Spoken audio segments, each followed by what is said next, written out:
This episode of Baby, This is Keke Palmer is sponsored by our friends over at Audible. There's more to imagine when you listen.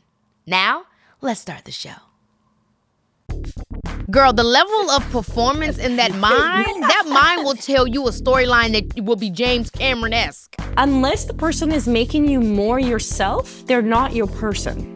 Okay. Sometimes people are just kind of shitty. Stop placing an actual psychological diagnosis on them. Some people have been confusing gaslighting as like antagonizing.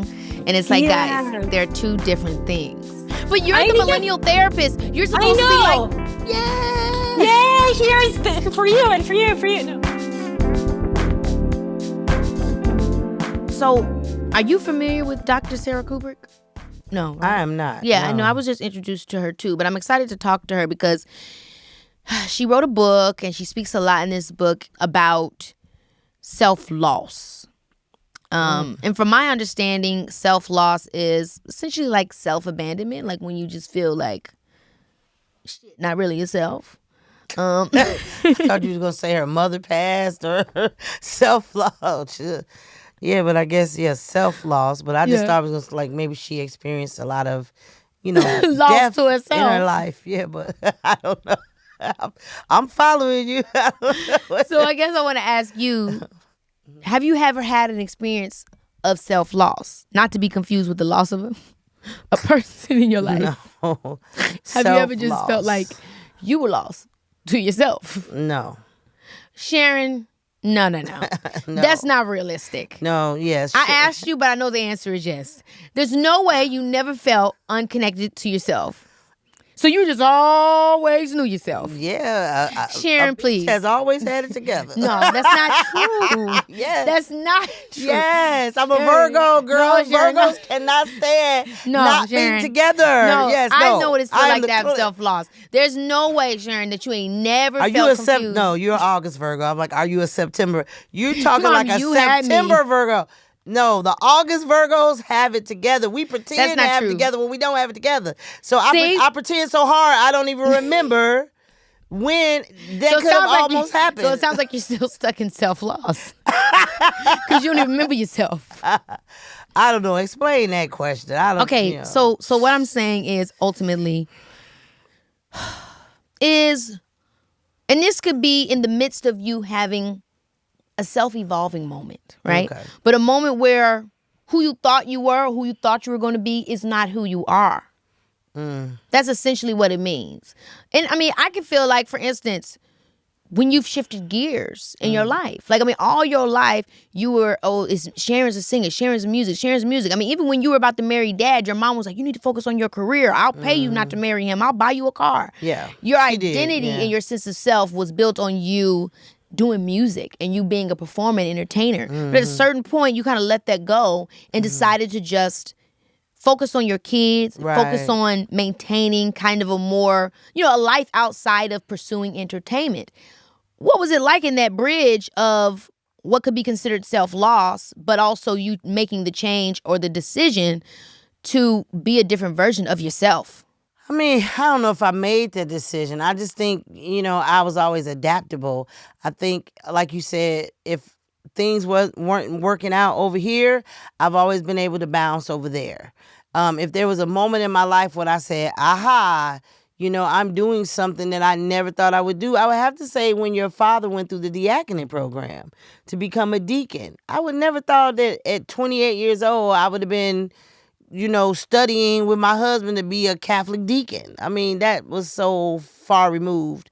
But it also was one of the best times in my life because on the road to becoming a deacon, we had to do a lot of self-help classes. We had to do a lot of couples therapy. We had to do a lot of independence therapy.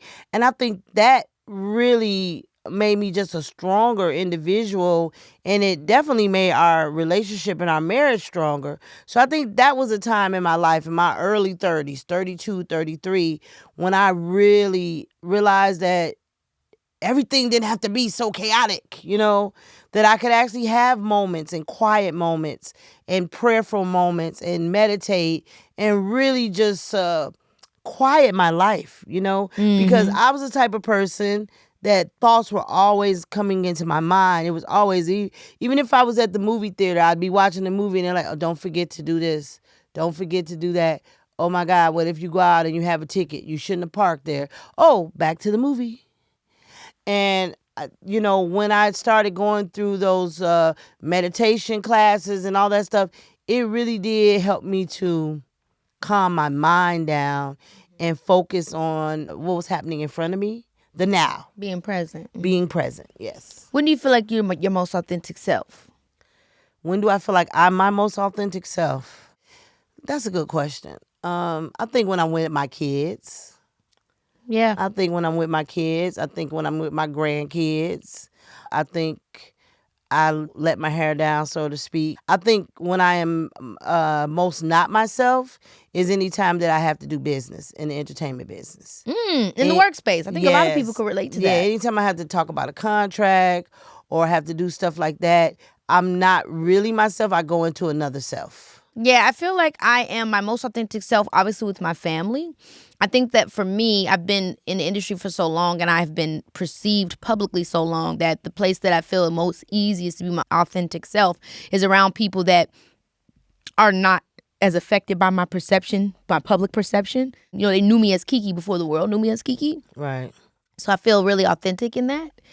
I think any place or time that I struggle with authenticity would be when dealing with the perception of fame and me being who I was already before fame and then that being attributed to me being famous. What I mean by that is I was always the kind of person that was like, this isn't what I want, this is what I need, or this is what I'm saying, like I've always had a very boss diva type attitude. Even since I was little, my dad used to call me Little Mama, or he used to call me the boss. Say I reminded him of Diana Ross because I was so, that.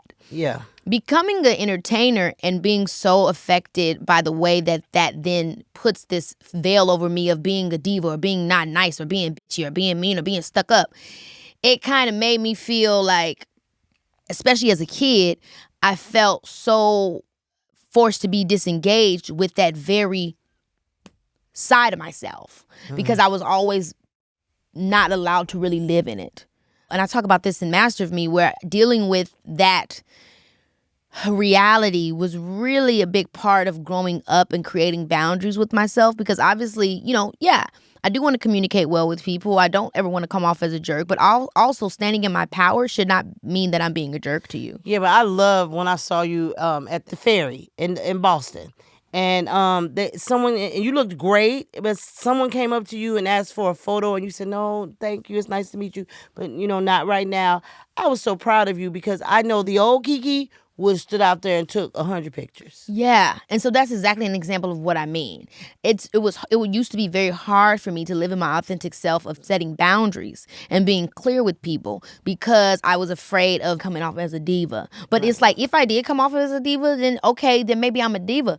But because of the fame perception, it was hard to exist in that. Because this is the thing, like I feel like when you're not famous and you're clear with boundaries and you're very, I'm sorry, Miss Girl, people are like living for it.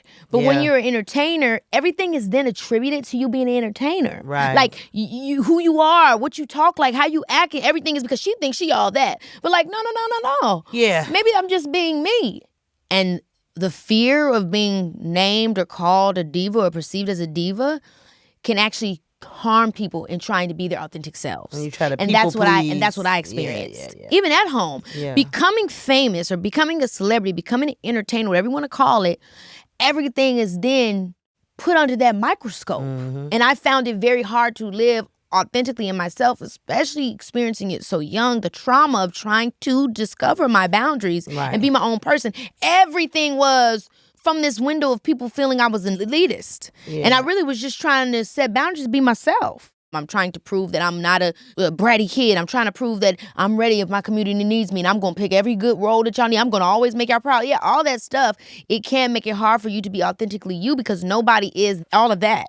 You know what I'm saying? Everybody is nuanced. I am someone that absolutely I care what my family and friends think. And I do want to put on a fresh face for them. And I do want to go out there and make them proud. But also my life is my life. And I should be able to live in that any which way that I want. I shouldn't have to be looking over my shoulder every morning or having a conversation with somebody wondering wondering when they're going to cancel me. Like, I don't think anybody should be, Right. I don't think anybody should have to live that way. And you can't expect for people to live authentically when everybody's holding this kind of gun to your head where they're expecting you to be like perfect all the time. That's and right. I definitely felt like that as a kid, for sure. And I mean, I still feel like it now, but I think I'm just more used to it in a different way. Like I see it differently in the way that I maneuver around that without, self-lossing,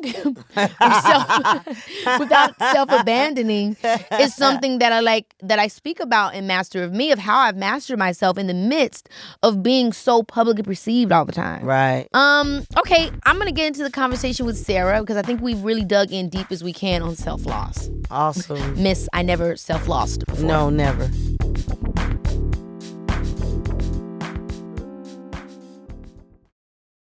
I may be grown, but I do love the magic of back to school season. Okay, new beginnings, new stationery, I love it all. Plus, I've always been a sucker for good old-fashioned collegiate drama every now and then, which is why this month I decided to listen to Donna Tartt's The Secret History on Audible. Yes, for all my dark academia girlies, this one's for you. Okay, it's about a group of co-eds who suddenly, in the middle of the semester, find themselves embroiled in murder and blackmail. The way the author builds the complex atmospheric world at an elite New England college, it's like I can see it all playing out in my mind as I listen. The characters, the mystery, the darkness, and the immersive audio. It's absolutely captivating. And that's the thing about Audible. Listening to stories like this just takes your mind to places it's never been before. Whether it's fiction, nonfiction, self-help, you name it. When you listen, your imagination soars. There's a whole new level of possibility that opens up. As an Audible member, you get to choose one title a month to keep from their whole entire catalog. And let me tell you, their selection is off the charts. So do yourself a favor and try Audible. There's more to imagine when you listen. New members can try Audible free for 30 days. Visit audible.com/Keke or text KEKE to 500-500. That's audible.com/Keke or text KEKE to 500. Now, if you'll excuse me, I got some more listening to do. Baby, this is Keke. I am so excited to dive into today's conversation with my guest. This woman is a powerhouse, okay? She's a renowned existential psychotherapist, an expert in mental health and philosophy. You might know her as the Millennial Therapist on social media. She put out a book last year called It's On Me that teaches us how to become our most authentic selves. It is truly an honor to have her with us today. Please welcome Dr. Sara Kuburic. Hey, girl. Hi. Oh, my gosh. Thank you so much for having me. I'm so Thanks excited. for being here.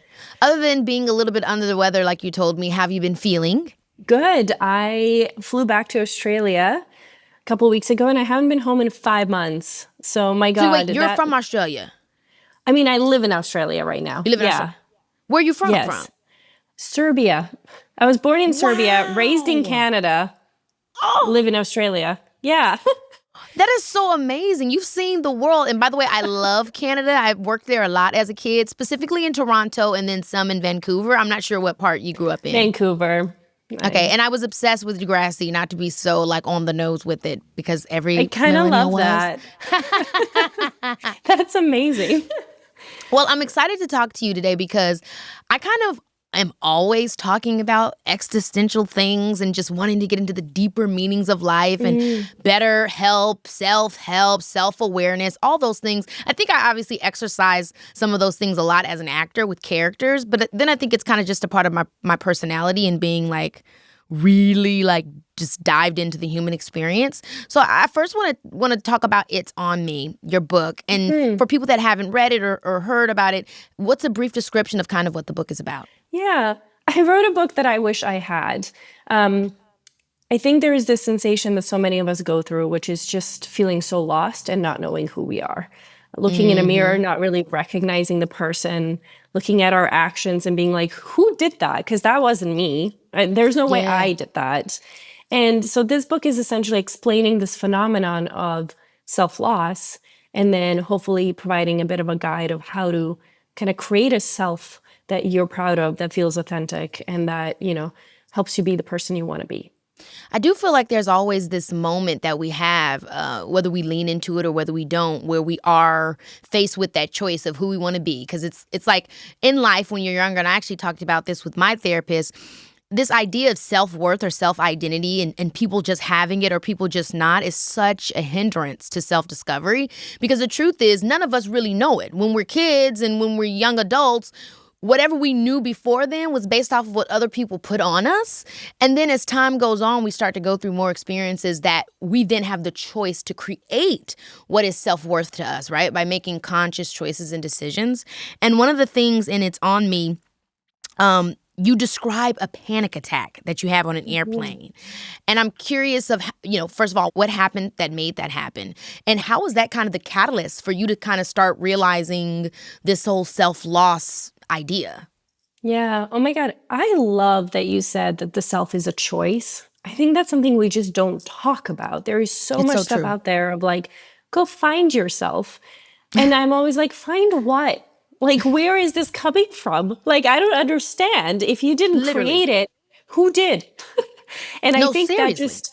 it's so disempowering. That whole message to me is so disempowering. And so that's essentially what happened to me on that plane was I was looking for it. I didn't create my sense of self. And what happened was Yeah. that in my 20s, I ticked all the boxes, not patting myself on the shoulder. Don't do this, kids. It's not safe. But like, I was like, so, I looked, a certain way and I got married because I was in this like really great relationship that everyone put on a pedestal. And I was in grad school at a really young age and I was excelling and I was helping my community. And it was like, yay, Sarah. People were so proud. My mom was beaming and I hated myself so much. Damn. Because none of it was me. None of it was a Yeah. choice. All of it Yeah. was an imposition.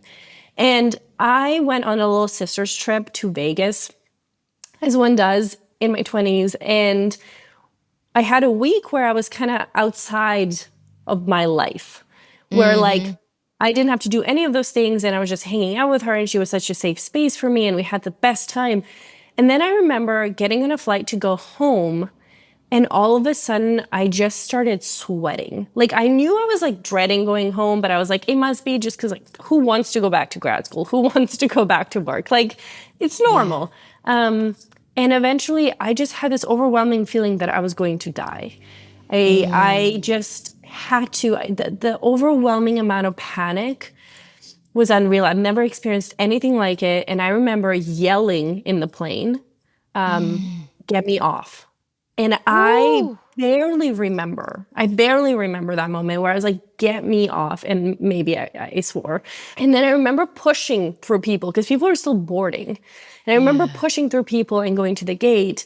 And then when I got to the gate, I essentially lost function of my arms. I went into sort of like a paralysis of my arms and then eventually of my mouth. And so I couldn't speak and I couldn't really move. And my sister was just looking at me going, is she having a stroke? Is she dying? Trying to Right. find the paramedics. And that was probably one of the scariest moments of my life.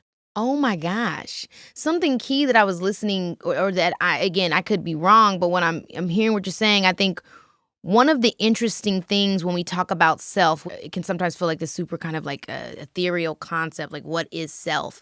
But it, for me, is freedom. The freedom to do whatever you want when you want because the self is constantly evolving. And when I'm thinking about the visit that you had where it was kind of, what I'm hearing is calm, fun, just you living in the moment, being present, and then getting ready to go back into something that felt a little bit more forced, which probably was parts of you that were very true to you. But I think the part that probably isn't true is the part that feels like this is who I have to be. And that's the part that I think feels like a little bit like self-loss. I don't know. What do you think? Yeah. I mean, you're picking up on all the major themes. It's not that I didn't have the freedom. I didn't choose to exercise my freedom. Oh, that's a great way to put it. I love that reframing. Super Like, empowering. I could have gone home and had a completely different life, which eventually I did. But Yeah. I felt like I couldn't. And part of that was me just not wanting to deal with it, not taking responsibility. It was, like if I need to call myself out, there's many reasons and a lot in my past that I could bring to the table and go, well, this is why. But it's not a justification. It's an explanation. But it doesn't justify it. And so as much as I would like to point fingers at, my traumatic childhood or the relationship or society, I think at some point I had to go, well, it was still my choice. Ultimately, it was my choice that I made. I just love what you said about it's an explanation, but it's not a justification. And in so many ways, I think it gets so confusing with that because it is important to know how you got somewhere. But then the extra work after knowing how you got somewhere is being accountable for what habits it created. And you speak a lot about accountability. It's a big theme in your book as well. And I want to know how you, at that point, after you had that experience, obviously there's probably so many steps that happened in between then, but when did you get to the point of, oh, I've got to be accountable and have responsibility over how I'm managing my own life? Yeah. Well, I would like to say that it was after the panic attack.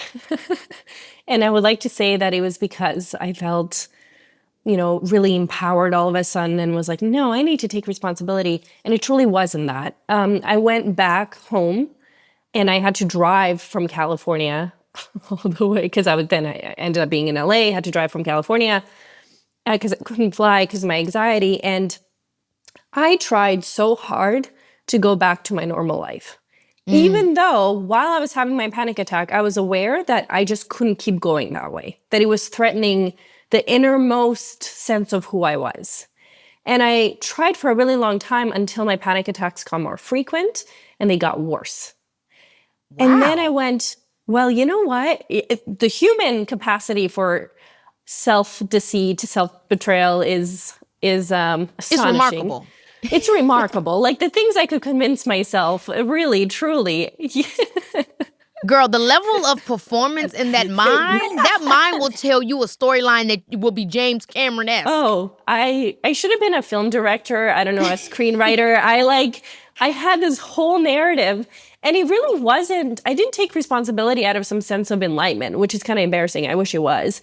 Yeah. It was when I felt like I can't keep going. Like I'm suffering so much. And staying the same hurts more now than changing. And I had to hit that point that I think a lot of people have to hit, which is like, it just hurts too much for it to stay the same. And responsibility saved my life. It was the only way out. Responsibility to yourself. Responsibility to myself, because I've been so responsible to others. And that didn't really get me anywhere. You talk about these three words, acknowledgement, appreciation, and justice. In this context, can you explain what those words mean to you? Yeah, for sure. So talk about prerequisites of being yourself.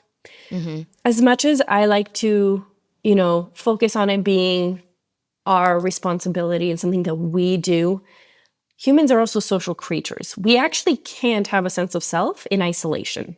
That doesn't exist. Yes. I love that you brought that up because I always feel like I'm on point when nobody's around. As soon as I get in a relationship or I'm with family and friends, I'm like, oh, I'm still f***ed up. Damn. 100%. And I think we have, people would like to think that we can go on a meditation retreat or go into a cave, journal, and then emerge authentically.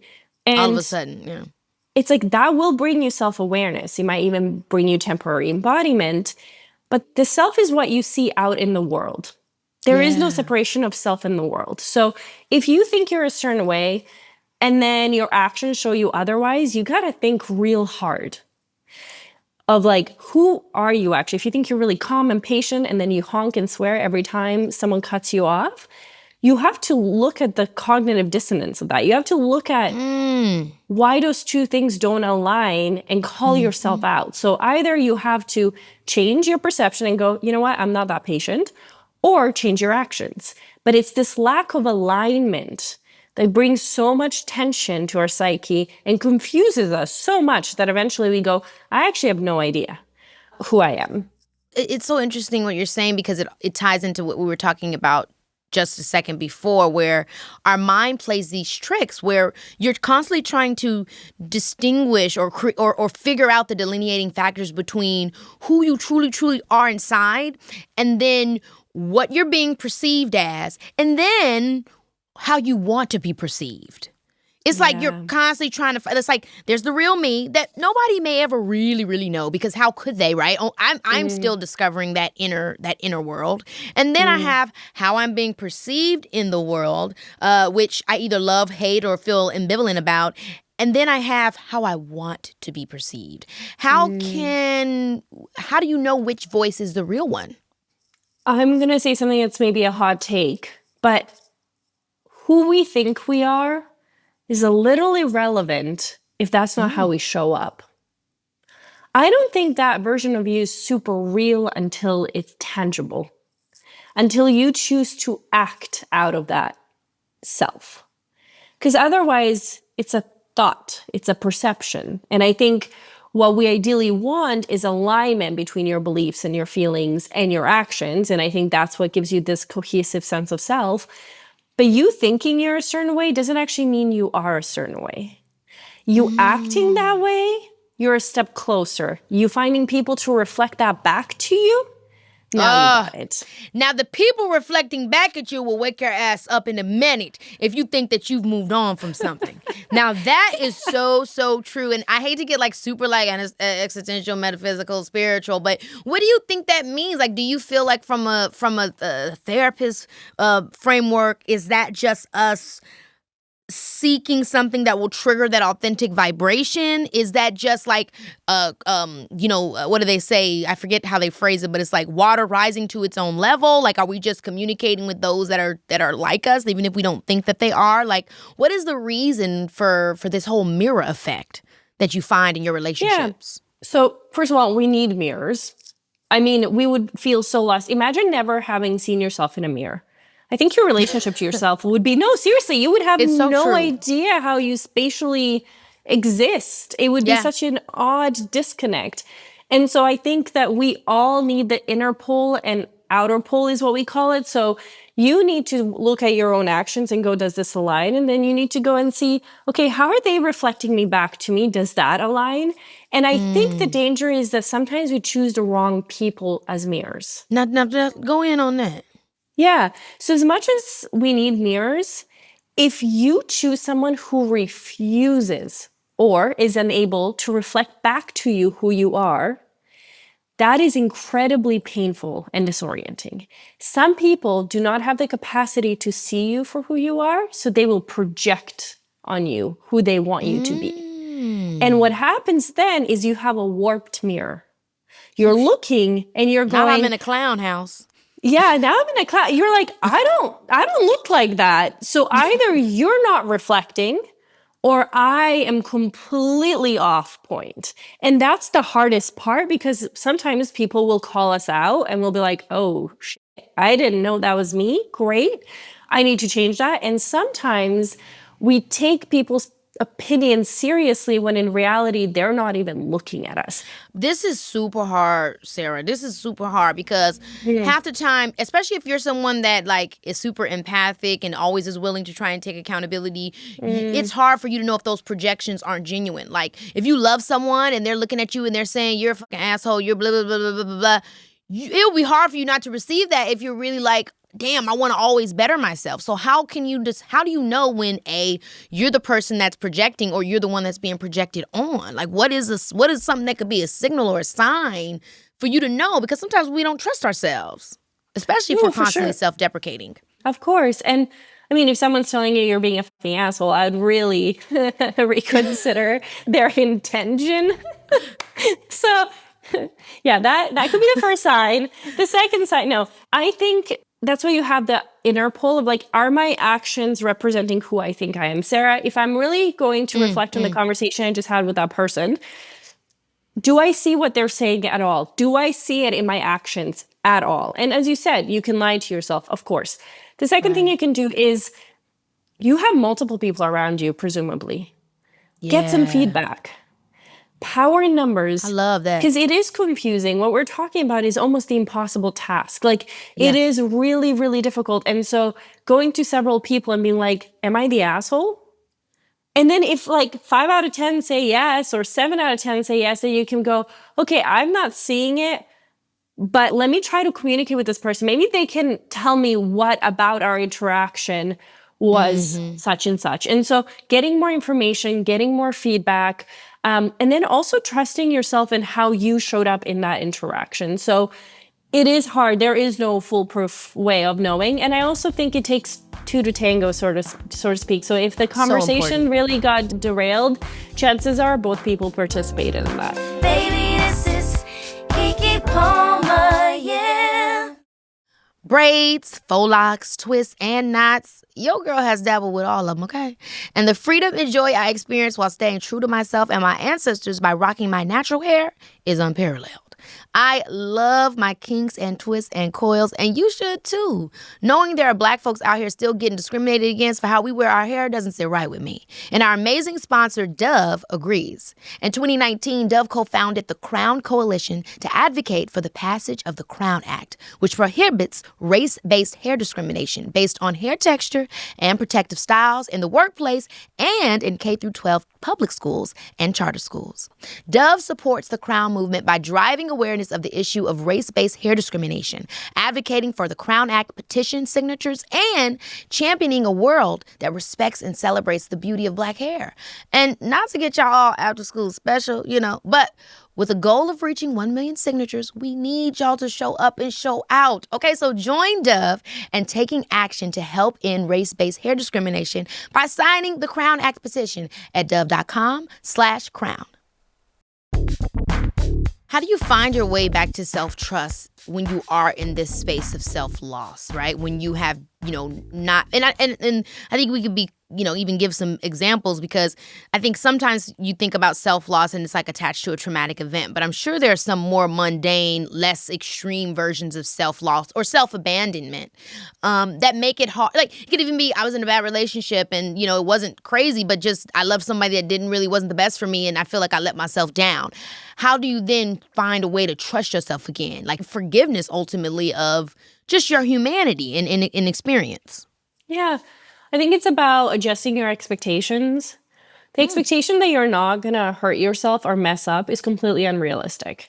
So we often have this grace for our relationships with other people, but why not with ourselves? I think the same principles apply. You and your boyfriend, you and your girlfriend, or you and yourself. And so I think understanding that you're going to let yourself down is really important. And then you take accountability. One of the best ways or things I get my clients to do is set little mini promises. So if their self-trust is really low, I'd be like, set a couple promises to yourself and then deliver. Because trust is built. And so if you're going to promise you're going to go to bed at a certain time, if you promise yourself you're not going to text him back, if you're going to promise that you're going to do whatever, take the stairs, because I don't know, that is going to show you that you can count on you.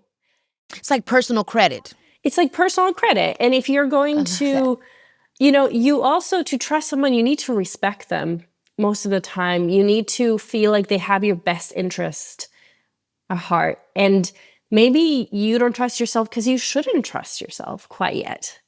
Maybe you don't have your best interests at heart. Maybe you don't have the awareness that you need. And so I think lack of self-trust can also be like a little symbol or a little signal to us to like gently work on ourselves, do a bit more of like self-discovery, because I think we're quite wise. And so once we know that we have a good person in our corner, we're going to be able to sort of start trusting them more easily. I like the compassionate POV and the destigmatization of the lack of trust or like lack of self-understanding, because I think thinking about it in that way is more of a signal. It's like your tail light is going off to let you know that, hey, we might need to be fixed. It doesn't mean that you're broken forever. It just means maybe this needs a little bit more attention. And so I love that, because I think a lot of times we hear these words about esteem and self-worth and self-trust, and everybody's afraid to admit that they have an insecurity or they have a worry or uncertainty about themselves, because it immediately means that they are less of a person. But I personally feel like any amount of confidence that I do have in myself has come from those moments where I said, I don't have it. I can't do it. I don't feel strong enough. I need a minute. I got to take a break. I don't want to do this anymore. I'm just not emotionally capable. And yes, those were vulnerable moments. But it was also me kind of me leaning into my vulnerable moment in a way that made me feel like I was standing up for myself, if that makes sense. Yeah. Yeah, it's so beautiful because in those moments, you're also acknowledging where you're at. Yeah. I would trust someone who went, okay, Sara, here's what you're capable of. Here are your strengths. Here are your weaknesses. Hey, you're tired. Maybe let's not. Someone who truly saw me, I would trust them. Someone who's like, you got this, girl, at all times. I would not, because I'd be like, no, I don't have it all the time. Like, no, I don't got this right now. I'm really tired, or I'm really sick, or I'm really whatever. And so I think what you're describing is this attunement, which is so beautiful. You're saying you almost gain more trust because you were attuned to yourself, even though it was a vulnerable moment. And I think that's what we need to keep in mind, is that attunement plays a really big role. I love that, attunement. How do we balance our ability to hold ourselves accountable and our ability to hold other accountable? Because I have a interesting, I guess, relationship with that in terms of holding other people accountable. Like, I think I've often in the past been somebody to be just ghost, you know what I'm saying? And then as I've gotten older, I've learned that, hey, maybe I'm doing that person a disservice by not really drawing a line. It doesn't mean I'm now trying to be self-righteous and tell them blah, blah, blah, blah, but it's just kind of being like, this is what happened. This is how I feel, and this is why I backed up. And you can feel however you want to feel about it. But in a way, I feel like it's me being accountable for how I felt that they've made me feel, and then offering them the opportunity and the space to be accountable to that if it matters to them. But I'm curious if you have any examples of what it can look like when you are dealing with people like family members, people that are in your life forever. How do you bring it to the surface a moment where you think that they need to be held accountable? Yeah, I mean, that's so tricky. I think the biggest thing is not taking accountability for them. Yeah. Because what happens is there is an event or something happens, and then people start to take pieces of it for responsibility. And I think if you take your piece of the responsibility and you leave the rest, they can choose to take it or not. Right. I think responsibility is empowering. I think blame is disempowering. Mm-hmm. And I think oftentimes we blame others. And of course, you're not going to be in a disempowered position. But I think role modeling, being like, hey, you know what? You're right. I'm going to take 10% of this responsibility because that was on me, genuinely. And I'm so sorry. And this is how I'm going to move forward. And this is what it's going to look like and how it's going to be different. And then they'll see you do it. They'll know that you didn't take responsibility for the whole thing, but they'll know what to do if they choose to. You just modeled it to them. And I think the best thing we can do with family, which is so complicated, we have such a vast, complex history oftentimes, is just be a role model.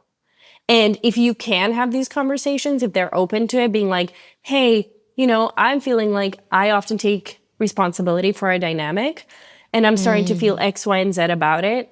I'm wondering, in like our last interaction, is there something that you feel like you contributed or that you would like to take responsibility for? And so just have a really transparent conversation, but make sure that they still have the space to feel empowered when they take the responsibility rather than disempowered and blamed. And that really depends on how we position ourselves.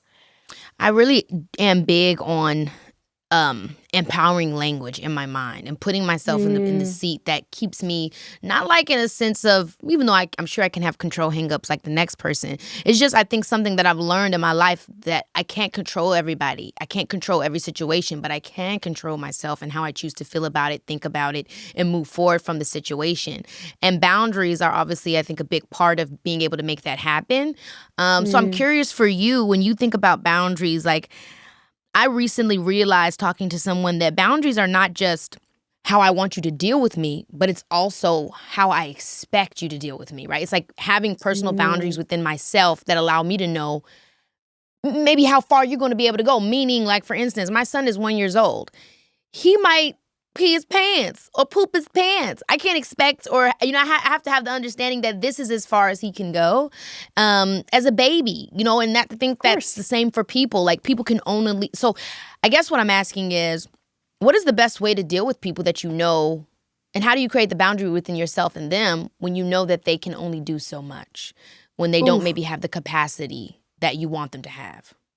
Ooh, That's so good. And it's so good. It's so tough, you know? It's so tough. I think the reality is that sometimes our boundaries will go against someone's needs. That's unfortunate. So do you know what I mean? And maybe do. that's a capacity thing, and maybe that's just like Yes. they genuinely need this thing.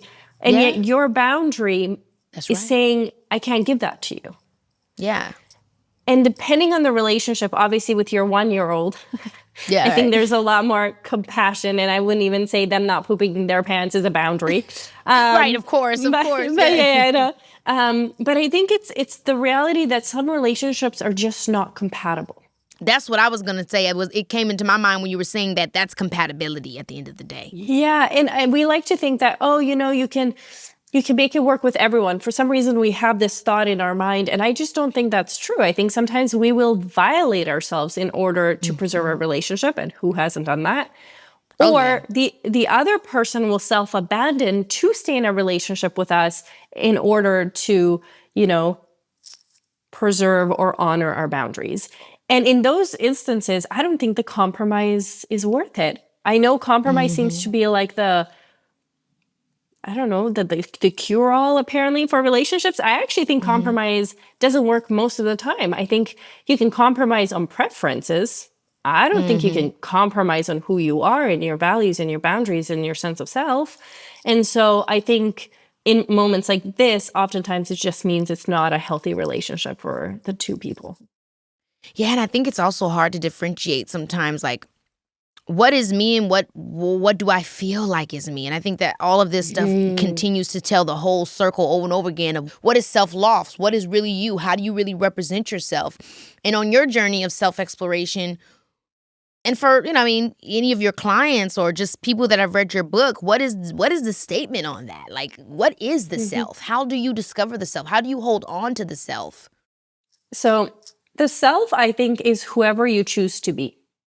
I do think it's sometimes as simple as that. In terms of the self, I have the least sexy explanation ever in my book. The self is a combination of choice, freedom, and responsibility. I don't know if there is this really profound, fuzzy, sort of motivating definition. I don't have one.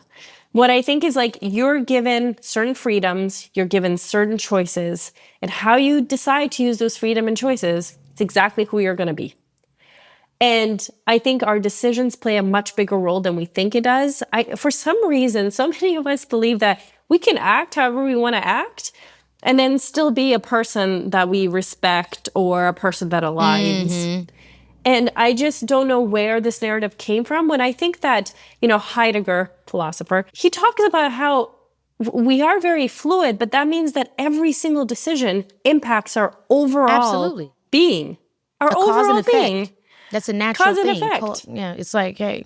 So it's like every conversation, every compromise, every meal, every exercise, every email, that is shifting and molding your person.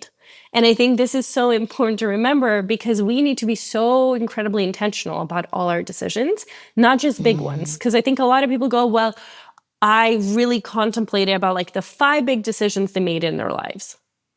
What about the trillions of decisions that you didn't, that you were an autopilot, that happened accidentally or because of peer pressure or because of whatever societal norms? What happens to them? I think that's going to mold you more than the 5 big decisions, arguably. And so the self to me is really just the outcome of freedom, responsibility, and choice, which is not super sexy. And I think the self is also that experience of our perception of self really being out in the world. So I perceive myself and this is who yes. Because please. it was exciting. It's exciting what you're saying because I talk about this particularly in my book in respect to relationships where I think I've kind of come up into this it's very I don't know. It's a question mark of what I think because I don't know how we honor that self while being in relation. And I mean, obviously people are doing it. My parents have been married over 30 years. I know people that have been married for 60 years. You know what I mean? I know people that just got married. I was at the wedding. I got a wedding to go to in 2 days. But the grappling with the reality that I don't know how there is someone that you can live in communion with that way where there won't be little bitty versions of self-loss. I'm not sure if you talk about this or how you think about that, but to me, there is the freedom of self and individuality that I don't know how it's maintained when you are having to think about someone else, make choices and decisions that do impact how someone else feels, that may, in fact, stop what you may want to do as just a person living in your selfhood. I'm curious of how you see that, especially as someone that has been married before. I'm not sure if you're married now, but. No, I'm not. I am in a relationship, but I'm not married. And I think what we forget is that choosing a relationship is also a choice. That's where your freedom is. So you saying, I want to be in this relationship and I want to think about you when I make my decisions, that itself can be an authentic act. Yeah. That doesn't have to be an act of self-loss. That can be very much like, that aligns with me, that resonates with me, that is what I want. That is how I perceive myself, so I'm going to act this way.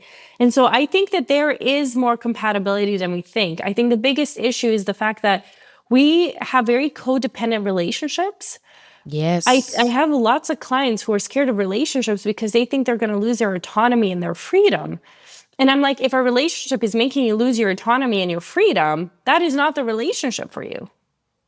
So I think, we often swap preferences when we're on dates, but it's like, you should be talking about like, what freedom does each individual maintain? What does that look like in the relationship? And what does it mean to be an autonomous being with someone else who's autonomous? How do you support each other? I just had a really profound conversation and someone said like, unless the person is making you more yourself, they're not your person. Okay. That was my mentor. I love him. Shout out to your mentor. Shout out to Alfred Langley. Yeah. And he's an existentialist and I loved it. He's like, they should make your capacity to be yourself so much larger. They should stretch you into yourself. They should make you more into yourself than you could possibly do alone. That is what your partner should do. Yeah. And if they don't, from what, then maybe they're not your partner. And so I don't think it has to be one or the other. I just think most of us don't know how to have relationships where we preserve our autonomy. I think that's so true. And that brings us also to what you were saying before with the accountability, the acknowledgement, the, justice, the appreciation, and being real with oneself of how have I been teaching people how to love me, how to be a partner to me. In what ways has my self-abandonment or my trying to preserve put somebody in the wrong direction of what my needs actually are? And I think that's so important. But we only learn through trial and error, Oh, yeah. And I think that's the thing. I love that you brought that up. Life is incredibly messy and you're constantly changing, which means that this is how I see relationships. You have to find someone that will not just go the same speed as you, but the same direction as their being evolves. I love that. And that's hard. That's not super, super easy. Both people have to have the same goal in mind and be self-aware and be working on themselves. And we're going to make so many mistakes. And I think that that's okay. That's how we learn. So many people think that they will just know who they are. And I don't know where we get that idea. I think a lot of the time we'll have to try something That's right. before we know if that's us or not, if we want it to be us or not. And so the example I have in the book, did you watch Runaway Bride? No, I didn't see that.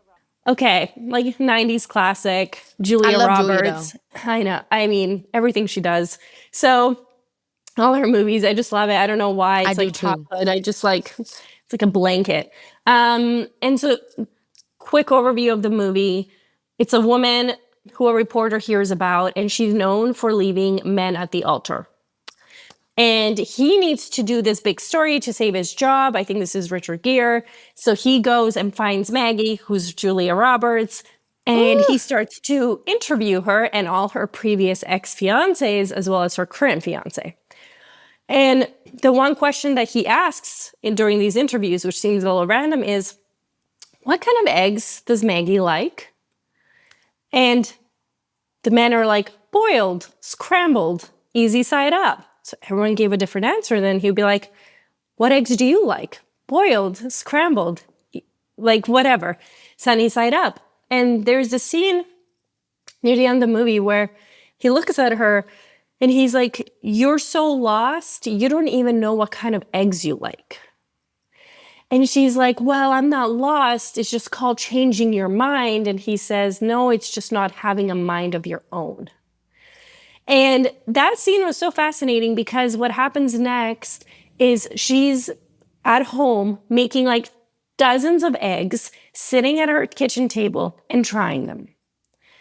And this, I think, is genuinely the process of figuring out who you are.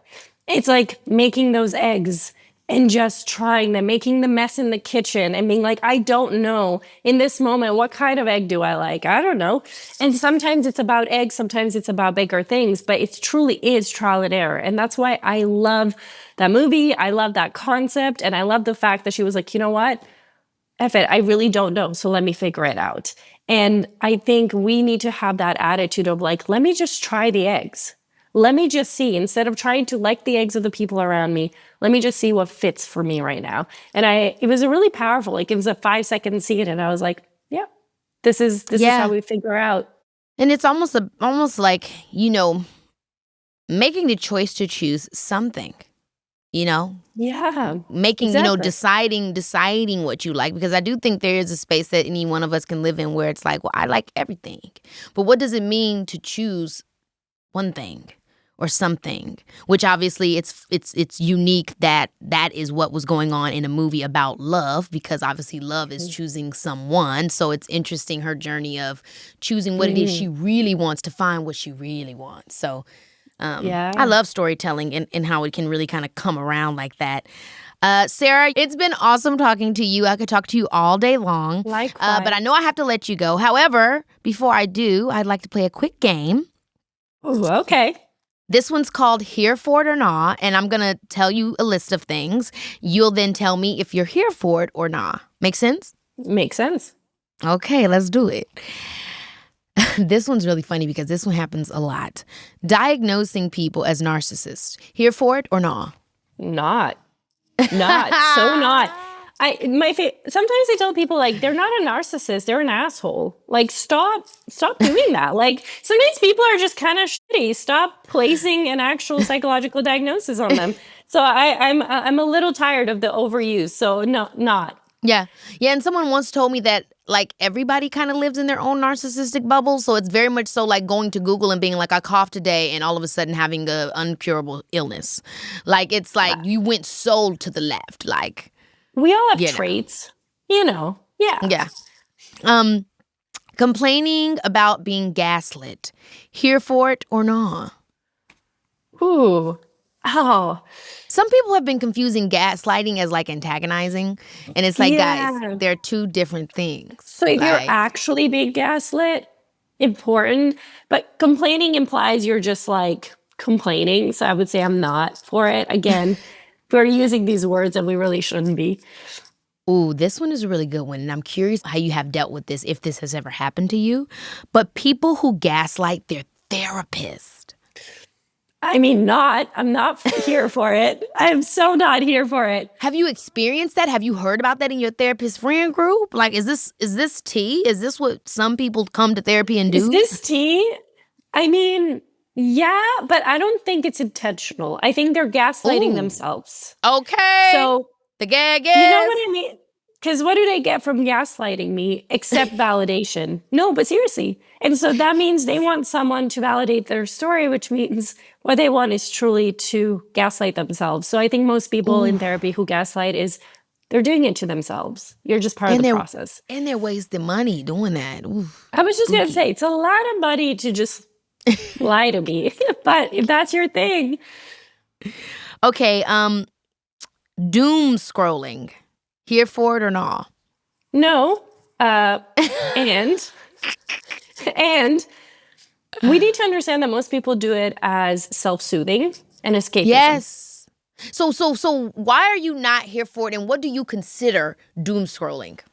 Doom scrolling is like spending endless hours ingesting random information that is going to be, impacting your sense of self. I think, and we've all done it. So I'm not here for it because I think it's unintentional. And I think we can't process that much information. And I think that if you doom scroll first thing in the morning, your thoughts are not going to be on you. And there's a lot of potential for comparisons and you waste your time. No one feels good most of the time after they do that. So I would say no. But I also know that I do it when I just need to like decompress and when I need to shut down. And so if this is the only way you know how to do that, sure, within reason, but find other ways. Yes. Okay, finding yourself through psychedelics. Here for it or not? Oh. This is a super popular one these days. Everybody's like, I'm just getting through, microdosing my days, making sure everything's good. I'm not going to be popular. Nah, I'm not into it. But you're the millennial therapist. You're supposed to be like, here's for you and for you and for you. No, I know, but the thing is, I have this hubris. I just do it without the drugs. Just do the process. Like, just figure it out. And I know it's easier and you're enlightened and it's spiritual and I love all that. But for me, it's like, I want to feel empowered while I do it. I want to feel like I know exactly how I got there. And so I do think, we're taking it a little too lightly. I don't think we have enough scientific data to back up like the zero side effects people think it's having on us. And part of me is like, why don't we just do it? By the way, I'm not against people microdosing. I feel like I need to justify this now on the internet because I'm going to get so much shit. You should do it. I just don't want to do it. So nah, there you go. Okay, last one. Ooh, this one is really good. It might end up being a hot take. Self-help books authored by people who aren't mental health professionals. Here for it or not? I mean, I'm here for it as long as they're not pretending to be a mental health professional. I think we can learn so much from people's lived experience. And I think that can make people feel less alone. They can see what other people have done. So I'm not against it as long as there's like a clear distinction between like, hey, here's an expert who's writing on it and versus, hey, here's my experience, take it or leave it. And as long as people can kind of take responsibility for which one they choose. Yeah, I couldn't agree more. Don't come in here being fake and acting like you know something you don't. But yes, I'm here for the lived experiences always. Exactly. Me too. Well, Sara, you have been so amazing and awesome. Thank you for hanging out with us on Baby This Keke Palmer. Thank you so much for having me. I feel so energized and motivated after that conversation with Dr. Kuburic. And I love when our guests push me to think deeper and challenge myself. My takeaway is that being the best version of ourselves is something we have to actively fight for. We have to constantly push ourselves towards greater authenticity while knowing we're never going to completely get there and being comfortable with how messy our lives can feel. I don't know. I hope you got something meaningful out of it too. But we're always keeping it fresh here. So make sure you join me next time for more. Until then, it's your girl. Baby, this is Keke.